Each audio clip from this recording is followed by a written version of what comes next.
மாதத்தில் உங்களுக்கு வேணும். எதற்காக எச்சரிக்கை வேணும்னா, ராகு தொடர்ந்து 8ஆம் இடத்துல தான் சஞ்சாரம் பண்ணிட்டு இருக்காரு. ராகுடைய சஞ்சாரம் தொடர்ந்து அஷ்டமஸ்தானத்தில். அப்ப அஷ்டம சனியாக இருந்து பாக்கிய சனியாக மாறி இருக்கிறார். இன்னும் ராகுகேது பயிற்சி வரவில்லை.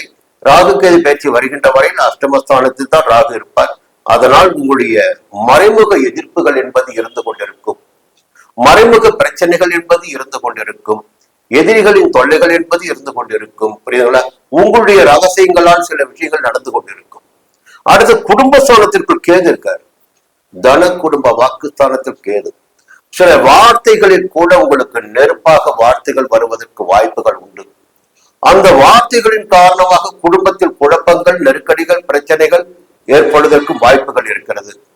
பண வரவில் கூட கொஞ்சம் தடைகள் ஏற்படலாம். இது பொதுவான விதி தான் உங்களுக்கு. அடுத்து பாத்தீங்கன்னா குருவுடைய சஞ்சாரம். ஜென்ம ராசிக்குள் குரு சஞ்சரிக்கிறார். ஜென்ம ராசிக்குள் சஞ்சரித்து வரும் குரு தற்பொழுது அஸ்தமனம் அடைந்திருக்கிறார். 9ஆம் தேதி ஆகஸ்ட் மாதம் 9ஆம் தேதி உதயமாகிறார். அப்போ மீண்டும் குருவுடைய பலன்கள் உங்களுக்கு கிடைக்க ஆரம்பிக்கும். ஜென்ம குருவுடைய பலன்கள் கிடைக்க ஆரம்பிக்கும். ஜென்ம குருவுடைய காலகட்டத்தில் அவருடைய பார்வைகள் 3 பார்வைகளுமே யோகத்தை ஏற்படுத்தும். 5ஆம் இடத்தையும் 7ஆம் இடத்தையும் 9ஆம் இடமான பாக்கியஸ்தானத்தையும் ஜென்ம குரு பார்ப்பார். அப்படி பார்க்கின்ற போது குழந்தை பாக்கியத்தை ஏற்படுத்தி கொடுப்பார். குழந்தை பாக்கியம் இல்லாதவர்களுக்கு, நீண்ட நாள் வேண்டுதல்களாக இருப்பவர்களுக்கு குழந்தை பாக்கியம் உண்டாகும்.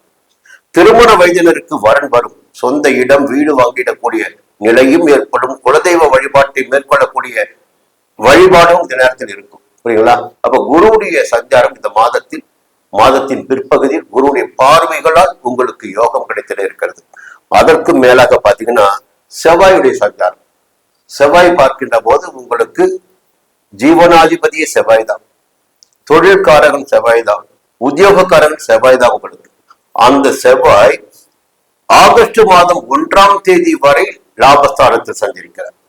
இப்ப லாபஸ்தானத்தில் சஞ்சரிக்கின்ற போது மற்ற கிரகங்களை எல்லாம் விட்டுடுங்க, ஜீவனாதிபதியே செவ்வாய் தான் உங்களுக்கு. அப்ப உத்தியோகத்தில் இருப்பவர்களுக்கு, தொழில் செய்து வருபவர்களுக்கு, வியாபாரிகளுக்கு எதிர்பார்த்த ஆதாயம், நல்ல மனநிலையோடு வாழ்ந்திடக்கூடிய நிலையிலெல்லாம் செவ்வாய் ஏற்படுத்தி கொடுப்பார். குழப்பத்திலிருந்து விடுவிப்பார். அடுத்து 1/8க்கு பிறகு பாத்தீங்கன்னா செவ்வாயுடைய சஞ்சாரம் அப்படி மாறிடுதல்